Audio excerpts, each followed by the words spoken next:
നമസ്കാരം എല്ലാവർക്കും. തുളുനാട്ടിലിപ്പോൾ കർക്കിടക മാസമാണ്. കർക്കിടകം പറയുമ്പോൾ തുളുവിൽ ആടി എന്ന് പറയും, ആട്ടി മാസം.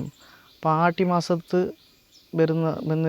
വരുന്നതായ ആദിയും വേദിയും അകറ്റാൻ വേണ്ടിയിട്ട് തുളുനാട്ടിൽ ആട്ടിക്കളഞ്ചൻ തെയ്യവും നാടിലൂടെ സഞ്ചരിച്ചുകൊണ്ട് നാടിൻ്റെതായ ക്ഷേമം അന്വേഷിച്ചുകൊണ്ട് ആ നാടിൽ വരുന്നതായ ഈ ആദിയും വേദിയും രോഗങ്ങളെയും ഇങ്ങനത്തെ മഹാമാരിയൊക്കെ രോഗങ്ങളെയും ദൂരീകരിച്ചുകൊണ്ട് ജനങ്ങൾക്ക് നന്മ എടുക്കാൻ വേണ്ടിയിട്ട് കളഞ്ച തെയ്യവും നാട്ടിലേക്ക് സഞ്ചരിക്കാനുണ്ട്. അപ്പോൾ ഈ കളഞ്ച തെയ്യത്തിൻ്റെ ഐതിഹ്യം പറഞ്ഞാൽ ഒരു വിഷ്ണു സങ്കല്പ ഒരു ദൈവമാണ്. പക്ഷേ അത് ഞങ്ങൾ തുളുയിൽ പറയുമ്പോൾ കളഞ്ചൻ്റെ ഒരു തോറ്റം പാട്ടുണ്ട്. അതങ്ങനെ പറഞ്ഞാൽ അത് ഒരു അരസു ഒരു രാജാക്കന്മാർ ഒരു വംശത്തിൽ ഉൾപ്പെടുത്തിയ ഒരു ദൈവമാണ് കളഞ്ചൻ തെയ്യം. അതേപോലെ തന്നെ മായത്തിൽ ജനിച്ച് മായത്തിൽ വളർന്നുകൊണ്ട് 16 വയസ്സിലൂടെയാണ് ആട്ടിക്കളഞ്ചൻ സഞ്ചരിക്കുന്നത്. പിന്നെ ആട്ടിക്കളഞ്ചത്തിൻ്റെ ചില ഐതിഹ്യം നോക്കുമ്പോൾ അതിൻ്റെതായ ആ ഓലക്കൊടയും അതേപോലെ തന്നെ തോറ്റത്തിലും വാളും പിടിച്ചിട്ടാണ് പോകുന്നതെന്ന് പറയാറ്.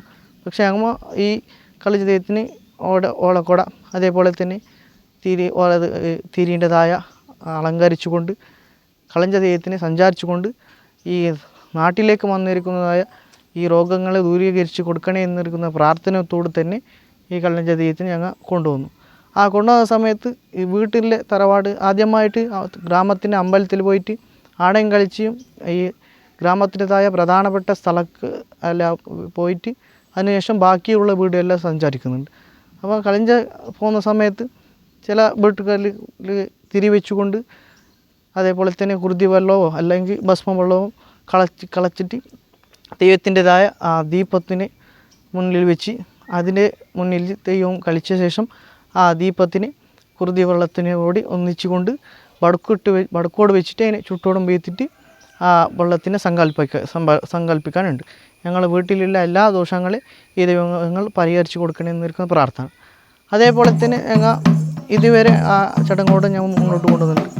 ആ വീട്ടുകാർക്ക് ഇപ്പോൾ പണ്ടത്തെ ആചാരപ്രകാരം തടുപ്പയിൽ വെച്ചിട്ടാണ് ഈ നെല്ലോ അരിയോ അല്ലെങ്കിൽ തേങ്ങയോ ബാക്കി ഇങ്ങനെ മനുഷ്യന്മാർ കഴിക്കുന്നതായ ആഹാരങ്ങളെ ഉദാഹരണത്തോട് ഇങ്ങനെ മുളക് പുളി ഉപ്പ് ഇങ്ങനത്തെ വസ്തുക്കളെ കുറച്ചായിട്ട് ആ തടുപ്പയിൽ വെച്ചിട്ട് പ്രാർത്ഥിക്കാനുണ്ട്. ഈ ഞങ്ങൾ സേവിക്കുന്ന ആഹാരത്തിലുള്ള എല്ലാ രോഗങ്ങളും ദൂരീകരിച്ച് കൊടുക്കണേ അറിഞ്ഞിട്ട് കളഞ്ച ദൈവത്തോട് പ്രാർത്ഥിച്ചിട്ട് കളഞ്ച ദൈവത്തിന് കൊടുക്കുന്നു. അതിനെ ഞങ്ങൾ ഉപയോഗിക്കാൻ ദൈവത്തിൻ്റെ പേര് പറഞ്ഞ് ഞങ്ങൾക്ക് ഒരു ഉപജീവന മാർഗ്ഗം കൂടിയാണ്.